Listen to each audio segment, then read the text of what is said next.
The clock had just hit 8 when Raheel stepped off the bus and started walking home. The evening air held a mix of dust and moisture, the kind of smell you get when rain is somewhere nearby but hasn't quite arrived yet. Street lights flickered above him, giving off a dull yellow glow that lit the footpath just enough to see where he was going. Raheel was your typical 20-year-old, quiet, focused on his studies, not the type to get involved in drama. But his quiet little world was about to change. Something was waiting for him, something that pull him into a story he never asked for. When he reached home, he unlocked the front door. The house was silent. His mum was staying at his nan's place tonight, which meant he had the whole place to himself. He slipped off his shoes, dropped his backpack, and headed towards the kitchen for a drink of water. But halfway through the hallway, he stopped. There was an envelope lying partly under his bedroom door. Raheel frowned. How'd this get here? The door was shut. He bent down and picked it up. The envelope was plain white, except for a strange black smudge on the front, like someone had pressed an ink-covered fingertip against it. Raheel's heartbeat picked up as he opened it. Inside, there was just one line, "You don't know what you need to know about yourself."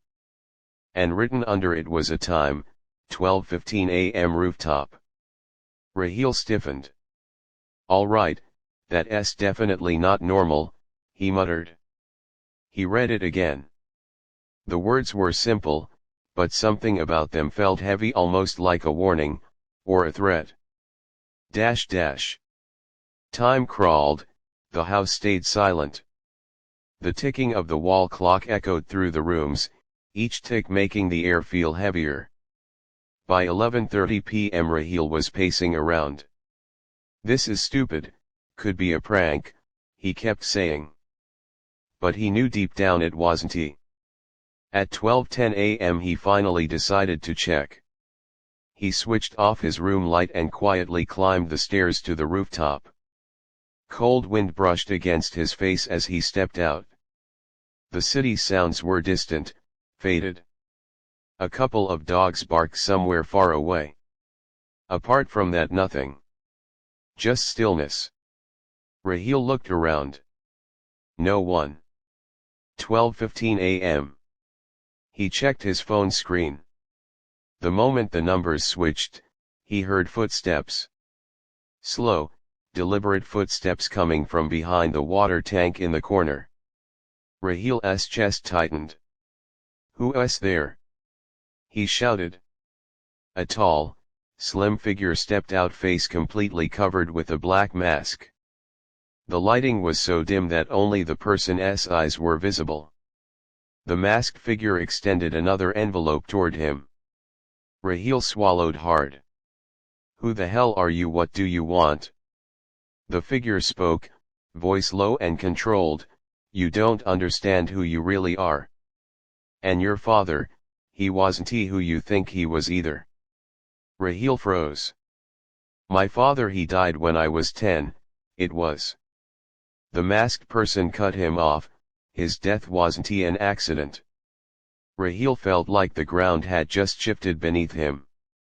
"What? How would you know that, and why should I believe you?"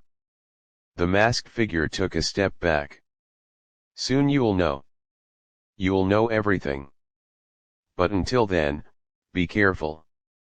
Someone is watching you." Raheel's voice shook. Who's watching me?" No answer. The masked person placed the envelope in Raheel's hand, backed away, and headed toward the stairs. "Wait. Tell me who you are. Tell me what you know about my father," Raheel yelled. The figure stopped at the last step and said quietly, "A shadow stays close, even when the light is bright," and then disappeared into the darkness. Raheel stood frozen. The cold wind brushed against his skin, but sweat clung to his back. Hands trembling, he opened the second envelope. Inside was a note, "Tomorrow evening, Old Railway Station. Come alone." Your answers are there. And below it? A photograph of his father. But not a photo Raheel had ever seen before. His father was standing with two other people. Their faces scratched out. Raheel felt the breath leave his chest. What did this photo mean? Who were the people beside his father? Who was the masked stranger, and was his father's death really not an accident? The questions piled up, heavier and darker than the night around him.